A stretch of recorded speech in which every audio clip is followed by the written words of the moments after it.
사무엘하 20장 3절. 하 그랬지요? 예, 하. 20장. 그거는 찾으면 어려워가지고 많이 못 찾아. 사무엘하 구약성경 497페이지. 사모님 가서 빨리 찾아주세요. 아, 옆에 우리 잘 찾아주신 분이 있네.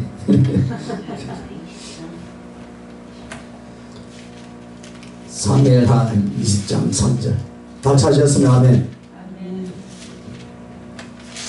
사무엘하 20장 3절 한 절만 같이 읽겠습니다. 시작. 다윗이 예루살렘 본궁에 이르러 전에 머물러 왕궁을 지키게 한 후궁절명을 잡아 벨셀에 가두고 먹을 것만 주고 그들에게 강개하지 아니하니 그들이 죽는 날까지 갇혀서 생갑으로 지내니라. 아멘. 오늘 이 본문의 말씀을 통해서 사랑의 정절이라는 말씀의 은혜를 나누기를 원합니다. 자, 오늘 이 말씀은요, 압살롬의 반란 때문에 예루살렘을 떠났고 도피했던 이제 다윗 왕이 그 반역을 진압하고 예루살렘 이제 본국으로 돌아왔을 때 제일 먼저 한 것이 바로 이 후궁 10명을 잡아서 벨셀에 가두고 먹을 것만 주고 그들과 관계하지 아니하고 평생 죽는 날까지 생갑으로 지내게 했다. 그런데 이 말씀이 이제 어디 있냐면 바로 앞에 15장 16절에 되어 있어요. 15장 16절 그리고 16장 21절 22절에 보면 압살롬이 다윗 왕의 아들이잖아요. 이 아들이 이 후궁절명을 이제 다윗이 후궁절명 이제 압살롬이 내란을 일으켰죠. 쫓겨가니까 이 후궁 10명만 딱 놔두고 간 거예요. 그런데 이제 아들 압살롬이 어떻게 했어요? 아버지가 떠나가는데 자기가 정권을 잡으니까 아버지를 욕되게 하기 위해서 아버지의 후궁 10명을 어떻게 했어요? 강간을 해버린 거예요. 강간을. 그 이야기예요. 그런데 이제 다시 다윗 왕이 어떻게 했습니까? 정권을 다시 잡은 거예요. 압살롬을 제압을 하고. 그래서 돌아와서 최고 먼저 한 것이 다른 어떤 것보다 최고 먼저 이제 치기한 것이 바로 무엇이냐면 10명의 후궁을 처리하는 문제에 손을 대고 있는 내용이 오늘 본문의 내용이에요. 자, 여러분, 이 기가 막힌 사건은요, 궁을 떠나면서 10명 후궁대로 뭐라 했냐면 그 궁을 지키라 그랬어요. 그 궁을 지키라. 물론 이건 말도 안 되죠. 군대는 다 떠나가 버리는데 아녀자 10명이 궁을 지키라. 그 말은 뭐예요? 그 궁에서 죽으라 소리하고 똑같아요. 그죠? 그랬는데 아들 압살롬이 그 아버지를 모욕하고 그 권력을 찬탈하고 난 뒤에 남은 후궁 10명을 다 겁탈해버렸죠. 그래서 여러분, 이래서 어떻게 합니까? 죽이지는 않았어요. 죽이지는 않았는데 어떻게 합니까? 벨셀에다 가두고 평생 뭐로 지냈어요? 생갑으로 지낸다. 참, 이게 문자적으로 보면 참 하나님의 성경에 왜 이런 것을 기록해 놓았을까 우리가 생각할 수 있는데 오늘 우리들에게 영적인 교훈이 있다는 겁니다.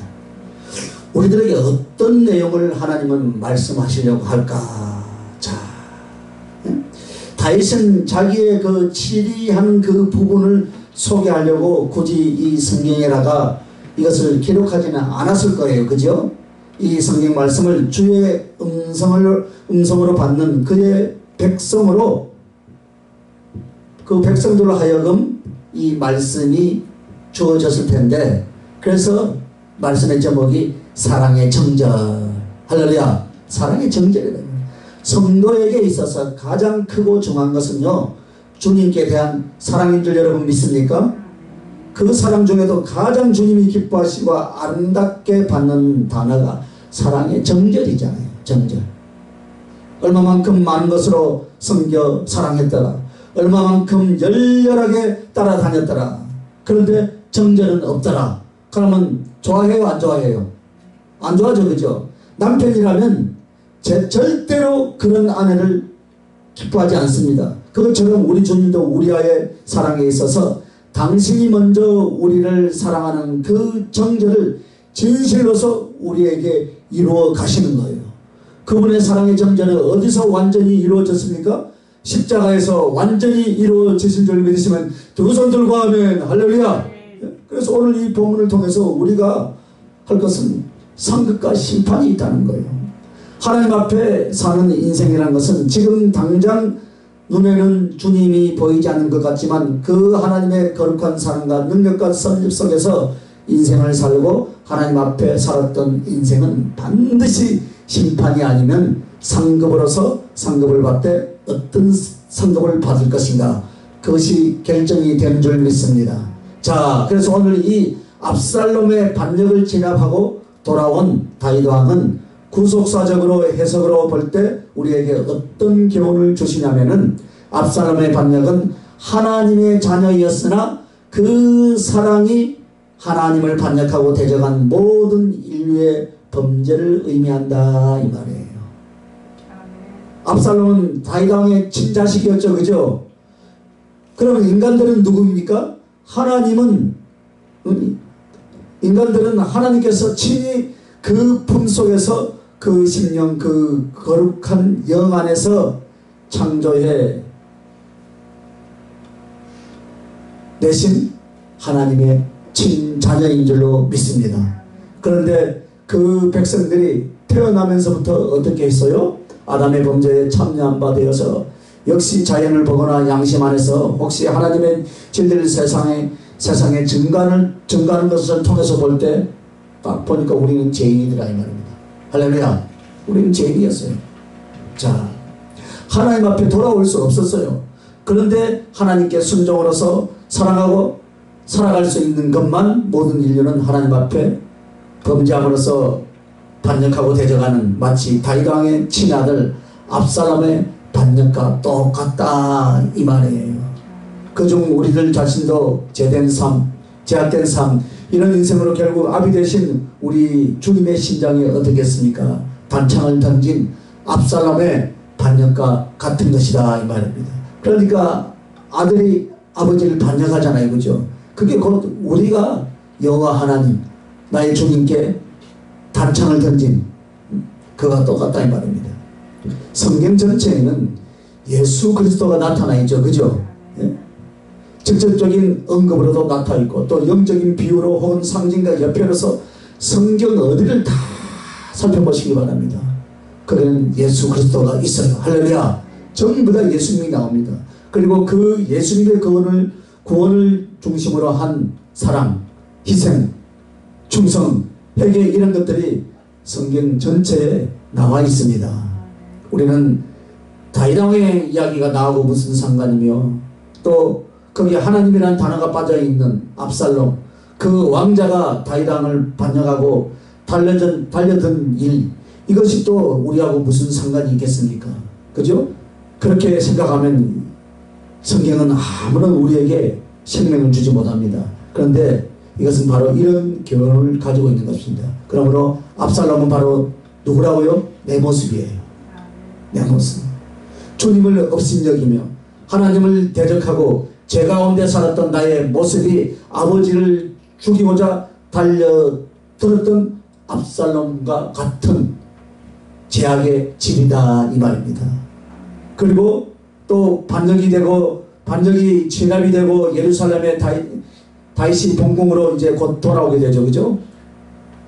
그러면 예루살렘 궁에 돌아온 다윗 왕, 이것은 우리에게 무슨 구속사적인 교훈이 있겠습니까? 우리 주님이 세상의 구속을 다 이루시고 재림한 뒤에는 다시 하늘 보좌에 앉으신 바로 우리 주님을 의미한다 이 말입니다. 주님이 구속을 이루시고 재림하시기 전까지는 인류 중에 상당수는 어떻게 합니까? 하나님을 신봉하고 하나님을 사랑하고 따르기도 하지만 더 많은 수는 여전히 예수 그리스도를 어떻게 해요? 대적하더라 이 말입니다. 그리고 여전히 악한 죄 가운데 살아있는 불신자들이 세상에 더 많더라 이 말입니다. 그래서 우리 주님 재림하실 때 우리 주님 직접 달려들며 예수 그리스도께 대항하는 자들을 전부 다 심판하고 없이 하실 줄 믿습니다. 그리고 그 뒤 요한계시록 20장에 나오는 천년왕국 시대가 지나면 이제 주님은 계시록 20장 11절에 보면 흰 보좌 위에 앉으셔서 무릇 대수하고 모든 죽었던 사람들이 다 예수 그리스도의 심판대 앞에 다 나옵니다. 그죠? 물론 그 앞에 하나님의 구속을 얻은 그 백성들은 첫 번째 부활, 영원한 부활로서 살아가고 있고, 그리고 나머지 모든 하나님을 믿고 순종하고 사랑하지 않았던 모든 존재들은 다 어떻게 합니까? 심판을 받게 된다 이 말입니다. 그러므로 다윗 왕이 반역자 압살롬을 제압하고 그리고 다시 본궁으로 돌아왔다라는 뜻은 예수님의 재림, 그리고 계시록 20장 11절에 나오는 백보좌에 앉으신 모든 죄인을 심판하시는 바로 이것을 상징하는 내용입니다. 자, 이렇게 우리 주님의 재림의 때에는 반드시 상급과 심판이 있다는 것입니다. 오늘 이 사무엘하 20장을 보면 세 부류의 사람에 대한 처리가 나와요. 그래서 여러분 성경을 볼 때는 본문은요 20장 3절이지만 성령님이 이 말씀을 쭉 진행할 때 20장 전체에 보면 세 사람의 부류가 나오는데, 이것이 바로 우리 주님이 재림하셨을 때 혹은 우리 주님의 백보좌에 앉으신 세상의 모든 구속의 완성을 이루실 때에 대한 세 부류의 사람이 나온다 이 말입니다. 자, 그러면 20장 1절 2절을 한번 봅시다. 자, 마침 거기에 불량배 하나가 있으니 그의 이름은 세바인데 베냐민 사람 비그리의 아들이었더라. 그가 나팔을 불며 이르되 우리는 다윗과 나눌 분깃이 없으며 이새의 아들에게서 받을 유산이 우리에게 없도다.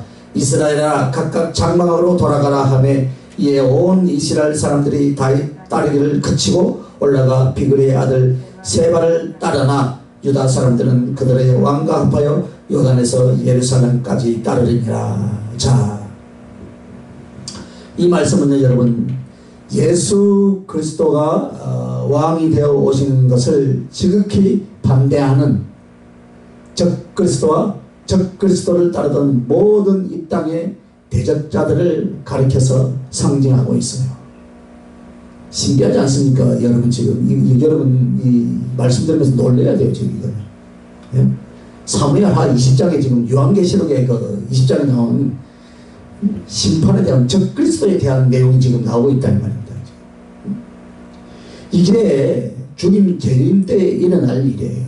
그리고 계시록 16장 16절에 보면 아마겟돈이라는 곳에 모든 왕들이 사단의 속임수에 의해서 전쟁을 벌이고자 모이게 됩니다. 그러나 그 전쟁은 사실 어떤 전쟁이었냐? 요한계시록 16장 16절 사건이 19장 19절에서 21절에 나옵니다.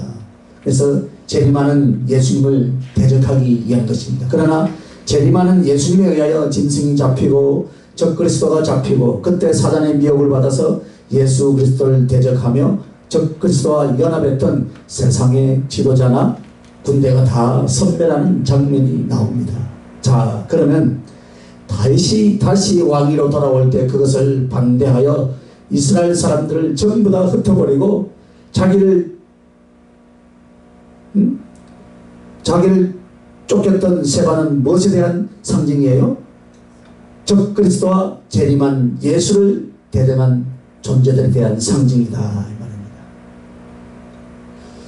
이 다윗 왕의 사건, 이 20장 안에 이런 사건들을 우리가 볼 수 있어야 돼요. 할렐루야. 네? 그런데 결국에 이 세바가 어떻게 되느냐? 22절에 보면 요압이 일어나서 세바를 쫓아온 사람들과 함께 도망하고 요압과 또 다윗의 군대는 계속 진격하게 됩니다. 그러다가 한 성으로 들어갔는데 그 성에 지혜로운 여인 하나가 어째서 하나님의 기업 이스라엘의 한 분깃을 요압 당신이 치려고 합니까? 멸망시키려고 합니까? 그렇지 않다 이랍니다. 이 세바라는 자는 왕 대신 다윗을 대적하고 반역을 깨하기 때문에 그 세바를 처단해야 된다라고 합니다. 그래서 그 여인의 지혜로운 말로 인하여서 그 성 사람이 세바를 죽여서 그 머리를 요압 장군 앞에다 딱 던집니다. 자, 이 이야기가 계시록에 보면요 적그리스도와 세계의 주요 나라들을 전체를 연합을 시키죠. 그죠? 그리고 연합시킨 나라와 그리고 그 연합된 나라들이 적그리스도를 따르게 됩니다. 그러나 결국은 예수 그리스도의 재림때에 멸망을 당하고 그와 따르는 모든 자들이 또한 산채로 지옥에 던져지고 하나님의 큰 심판을 받게 됩니다. 이 사건에 대한 비유로서 실제 일어났던 일인데, 이 세바라고 하는 사람이 다윗이 돌아올 때에 왕이 되는 것을 반대하는 대적하는 장면이 나온다 이 말입니다. 그러므로 예수 그리스도를 대적하고 적 그리스도를 따르며 추종하는 자들은 결국에는 예수 그리스도의 심판을 받는 모습을 보여줍니다. 자, 그리고 또 두 번째는 어떤 사람이냐면 오늘 본문인 20장 3절에 다윗에게 정죄를 지키지 못한 10명의 후궁들에 대한 이야기입니다. 자, 이 사람들은 그리스도를 믿는다 하지만 사랑의 정죄를 지키지 못한 신자들을 가리킨다 이 말입니다. 이들은 하나님의 긍휼로 잘하면 1층까지 들어갈까 말까, 또 하나님 나라 가장자리에 들어가서 예수 그리스도의 부활하신 모습을 직접 뵙지를 못하는 하늘나라 가장자리에 들어갈 수 있는 그런 은혜를 겨우 입은 사람들이에요. 이 가장자리가 1층천이에요 여러분. 자, 그래서 여러분 세 번째는요, 20장 23절부터 26절까지 보면 다윗이 왕으로 있을 때 혹은 그 반역 때문에 피신하였을 때나 또 그 반역을 진압할 때 공을 세운 충신들에게 나라의 대신들로서 큰 직분과 상급과 영광을 수여하는 장면이 나옵니다. 자, 23절부터 오늘 본문 23절부터 26절 한번 읽어봅니다. 요압은 이스라엘 온 군대의 지휘관이 되고 여호야다의 아들 분하야는 그렛 사람과 블렛 사람의 지휘관이 되고 아도람은 감력관이 되고 아일롯의 아들 여호사밧은 사관이 되고 소아는 서기관이 되고 사독과 아비아다는 제사장이 되고 아일 사람이라는 다윗의 대신이 되니라. 야일 사람이라는 대신이 된다 했습니다. 이렇게 각 사람마다 어떻겠습니까? 그들의 충성, 그들의 사랑의 섬김을 통하여서 영광과 상급을 얻게 합니다. 이렇게 해서 우리는 이 사무엘하 20장 안에서 어떻게 주님 재림 때 상급을 받고 심판에 던져지는가, 바로 그것을 우리가 오늘 본문을 통해서 우리가 볼 수가 있습니다. 자, 이렇게 해서 우리는 오늘 말씀을 통해서 하나님 앞에는 반드시 심판과 상급이 있다는 것, 그러면 이제 오늘 말씀의 본 주제로 들어가면은 사랑의 정절입니다. 사랑의 정절이 없다라는 것은 사랑의 정절을 지키지 못했다는 거예요. 자, 오늘 이 다윗의 10후궁들을 중심으로 이 말씀을 우리가 한번 생각해 봅시다. 성도들이요, 예수 그리스도를 사랑하고 예수 그리스도를 자신의 신랑으로 서약하고 사랑을 받고 사랑하는 믿음의 성도들이 어때요? 그 주님에 대한 사랑의 정절을 지키지 못했다. 그러면 그 영혼과 인생이 과연 어떤 것이겠습니까 여러분? 첫째는요, 그리스도의 간택은 받았으나 그리스도를 사랑하지 못한 성도들을 가르쳐서 말한다 이 말입니다. 예? 여러분, 간택이라는 것은 왕비로서 선택을 받은 거예요 여러분. 단지 구원으로서의 선택이 아니라 여러분과 나는 간택되었다 이 말이에요. 할렐루야. 왕이 그 왕비를 결정하고자 할 때 아하수에로 왕이 에스더를 먼저 간택한 것처럼 여러분과 나를 그렇게 간택하셨다 이 말이에요. 오직 왕은 우리만을 사랑하고 우리는 그 왕 대신 주님만을 사랑하기로 거룩하신 십자가의 보혈의 언약 가운데 우리는 생명을 걸고 사랑의 시작, 사랑의 소원을 시작한 줄 여러분 믿으십니까? 그래서 예수 믿는 사람들의 신앙생활이라는 것은 예배생활 혹은 전도생활 혹은 약간의 기도생활이 아니에요 여러분. 총체적으로 한마디로 말하자면 받은 예수 그리스도에 대한 사랑에 대하여서 나도 마음을 다하고 아멘 하라 소리야지. 나도 마음을 다하고 목숨을 다하고 힘을 다하고 뜻을 다하여 주 우리 하나님을 사랑하라 이 말이에요. 바로 이것이 신앙생활인 거예요 여러분. 교회에만 나오는 것이 신앙생활 아니다 이 말입니다 여러분. 그런데 하나님의 은총과 사랑을 얻는데 자기는 주님을 사랑하지 않는다. 이미 양심에서 이는 패배하고 양심에서 파산하고 많은 거예요, 여러분. 만약 예수님을 사랑하지 않고도 교회를 다닐 수 있다면은, 예수님을 사랑하지 않고도 신앙생활을 할 수 있다면 그것은 하나님의 은혜 속에 들어간 것이 아니라 그냥 사람의 습관과 의지일 뿐이다 이 말입니다. 그러니까 우리가 무엇을 구해야 돼요? 성령 충만을 구해야 된다 이 말이에요. 할렐루야. 난 그렇게 못하면 큰일 났네요. 그럼 큰일 났네요 하면 어떻게 해야 돼요? 성령 충만을 구하시기 바랍니다. 할렐루야. 그래서 절망하지 마세요. 처음엔 다 그래 하면서 신앙생활 하는 거예요. 그죠? 맞습니까? 맞습니까? 네, 맞습니다. 맞습니다. 맞아요. 그래서 우리가 주님이 사랑의 정절이라는 것은 사랑 자체를 말하는 거예요. 오늘 우리들 마음속에 정말 예수님을 사랑하기 때문에 그 사랑에 나의 삶의 이유가 되어야 되고, 또 내 생명을 들여서 영혼을 가꾸는 목적이 되어져야 되고, 또 내 마음과 생활 속에서 정말 예수님과 정말 사랑의 교제의 실제를 이루어가는 것, 이것이 우리의 신앙생활의 본질인 줄 믿으시길 예수님의 이름으로 축원합니다. 없다면 바로 무엇입니까? 우리는 간택은 받았으나 주님을 사랑하지 않는 자들. 그래서 사랑의 정절이란 아무런 의미도 없는 것과 마찬가지다 이 말입니다. 그런 사람들이 성경에는요, 신랑이 오기를 밤에는 기다리는데 기름이 없는 등을 가진 신부로서 비유를 합니다. 기름이 없다라는 것은 주님에 대한 실제적인 사랑을 통하여서 성령의 기름 부음이 일어나지 않았다는 것입니다. 성령님은 예수님의 생명이요, 예수님의 심장이요, 예수님의 사랑으로서 우리에게 다가오시는데, 그 기름으로 상징하는 성령님이 없다는 것은 그만큼 그는 하나님의 은혜에 부침을 받았지만은 그리스도를 실제로 사랑하는 가슴은 이루지 않았다 이 말입니다. 그래서 주님이 오실 때 내가 바로 하나님을 사랑하는 신부로서의 준비를 못하는 모습이다 이 말입니다. 신부로서 준비를 잘할 수 있길 예수님의 이름으로 축원합니다. 성경에는 우리가요, 마태복음 22장에 보면 달란트 비유가 나오죠, 그죠? 한 달란트, 2달란트, 5달란트 비유가 나오죠, 그죠? 그러면 어떤 사람에게는 많이 주고 어떤 사람에게는 작게 주고, 그러니까 최고 작게 준 자는 어떻게 해요? 갖다가 땅속에 묻어버리잖아요. 원래 준 목적이 무엇입니까? 이걸로 최선을 다해서 이물을 남기라 이 말입니다. 그거 가지고 너도 먹고 살고 할렐루야. 네?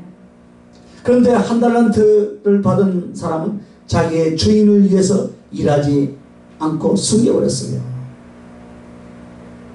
왜 하지 않느냐고 물어보신다면 내가 이렇게 말하겠나요?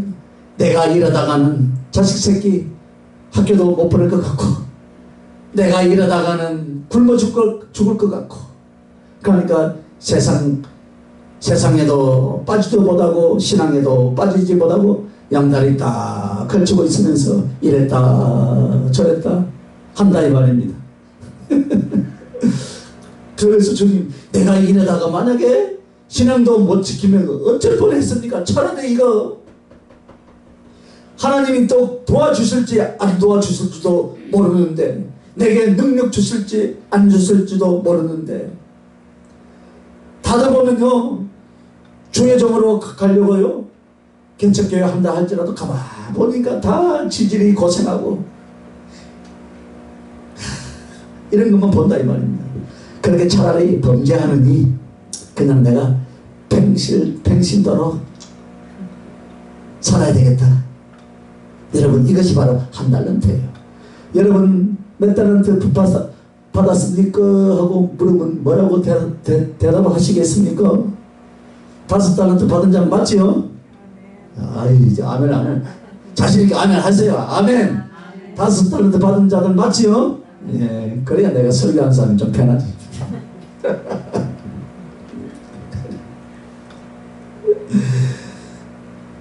성경에 있는 이야기는 성경이고 현실은 현실이라고요. 오늘 신앙인들에게 저는 그런 이야기를 많이 듣고 사는 목사예요. 아니에요 여러분, 맞죠? 현실은 현실이고요, 성경은 성경이 돼, 설교는 설교가 돼. 아니에요 여러분.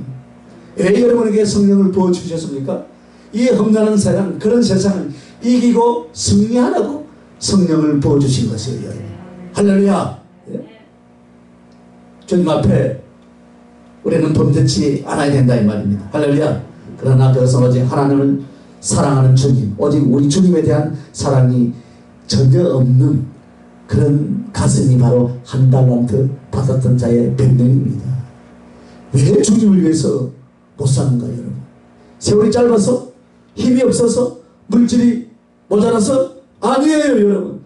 한번 따라 합시다. 사랑이 없어서. 그거 하나예요 여러분. 사랑이 없어서. 사랑이 없어서 여러분. 자, 고린도전서 16장 22절에는 누구든지 예수를 사랑하지 않는 자는 저주를 받을지어다. 이렇게 사도 바울이 고백합니다. 자, 여러분, 사랑의 정조를 지키지 못했다는 것은요, 고린도전서 3장 10절에서 15절에 나오는 말씀인데요, 지혜로운 건축자에 대한 말씀이에요. 네? 우리의 영혼의 집을 나무나 풀이나 지푸라기로 영혼의 집을 지을 것이냐, 안 그러면 금이나 은이나 보석으로 영혼의 집을 지을 것이냐. 여러분, 무엇으로 집을 짓고 싶어요? 당연히 보석으로 집을 짓고 싶지, 그죠? 그런데 참 이 말씀을 자세히 보니까요, 여러분, 수많은 사람들은요, 잘 봐야 돼. 이런 말씀을. 성도가 직접 자기 자신의 관리하는 대한, 그 영혼을 관리하는 대한 것에 대한 문제가 아니에요. 영혼을 가꾸고 양육하는 내용에 대해서 말하고 있는데, 바로 주의 종들이, 교회의 지도자들이 맡겨진 양들을 나무나 풀이나 지푸라기의 영혼으로 만들지 말고, 교회의 지도자들이 여러분들을 어떻게 해요? 금이나 은이나 보석으로 그 영혼의 집을 짓도록 만들어야 한다 이 말이에요 여러분. 할렐루야. 날마다 예수 믿어서 구원받았습니다. 초보적인 초보에 머무르지 말고 어때요?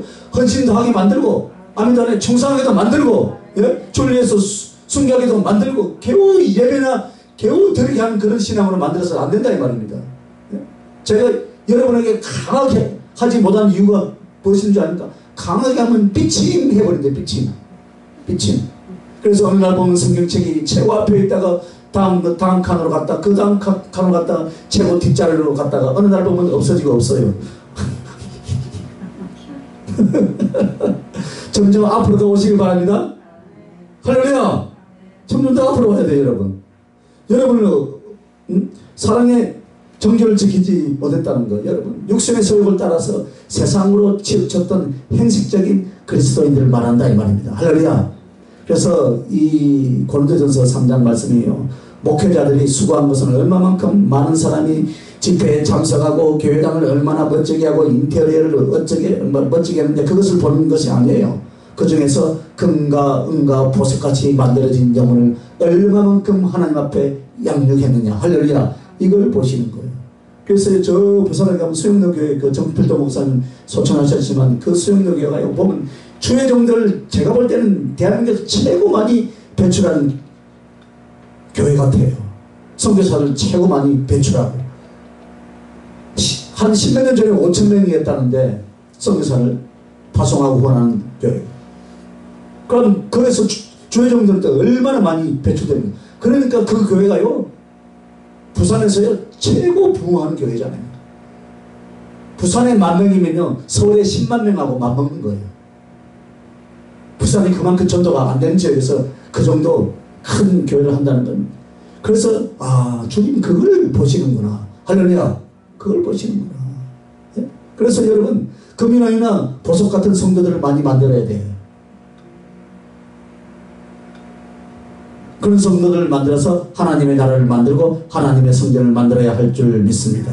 그래서 하나님의 사람은 구원받되 이렇게 하나님 앞에 그 영혼을 갖고 간다면 한 영혼을 양육해도 만명을 양육해도 그것으로 인하여서 하나님이 똑같은 상을 주실 줄 믿으시기 바랍니다. 그게 한 달란트, 두 달란트, 다섯 달란트, 25장에 마태복음 25장에 나오는 달란트 비유에 대한 상징이에요. 한 달란트 받은 종에게도 최선을 다했다면 다섯 달란트 받았던 종하고 똑같은 하나님께서 상급으로 인정해 주신다 이 말입니다. 그런데 우리는 상대적 박탈감을 가진다 이 말입니다. 가지지 마시기 바랍니다. 아니 남들은 저렇게 잘 사는데 나는 왜 안 될까? 나에게 주어진 거 가지고 마음을 다하고 힘을 다하고 생명 다해서 주 너의 하나님을 사랑하라 이 말입니다. 할렐루야. 그래서 여러분 사랑의 정절이 없고 사랑의 정절을 지키지 못했다는 것은 결국 무엇입니까? 사명을 저버리고 처음 사랑을 잃어버리는 신자들을 가리키는 거예요. 사랑의 정절. 그 모습이 어디에 나옵니까? 요한계시록 2장에 나와요. 에베소의 교회 사자에게 편지하기를 오른손에 7배를 붙잡고 7 금촛대 사이에 다니시니가 가라사대 내가 내 행위와 수고와 내 인내를 알고 또 악한 자들을 용납치 아니한 것과 자칭 사도라 하되 아닌 자들을 시험하여 그 거짓된 것을 내가 드러낸 것과 또 내가 참고 내 이름을 위하여 견디고 게으르지 아니한 것을 아느니라 라고 칭찬합니다. 칭찬이 훨씬 많죠. 그죠? 그런데 뭐라냐면 그러나 한 가지 부족한 것이 있다. 첫사랑을 버렸다. 첫사랑. 할렐루야. 첫사랑. 일은 많이 했지만 무엇을 했죠? 첫사랑을 버렸어요. 여러분요, 우리가요 건강이 안 좋아서 주의 일을 못하고요 물질이 없어서 나이가 많아서 주님을 위해서 이렇게 살고 저렇게 일을 하겠다 하다가 왜 포기한 줄 아십니까 여러분? 첫사랑이 변해버린 거예요 여러분. 물질이 없어서 못한 게 아니에요. 사랑이 식어져서 의지가 없어졌어요. 의지가. 사랑이 식어지면 의욕이 떨어지고 의지가 무너지게 되어 있어요. 여러분 나를 세운 모든 것은 여러분 한번 생각해 보시기 바랍니다. 주님의 사랑인 줄 믿습니다. 주님의 사랑이에요. 주님을 사랑하는 가슴이었던 거예요.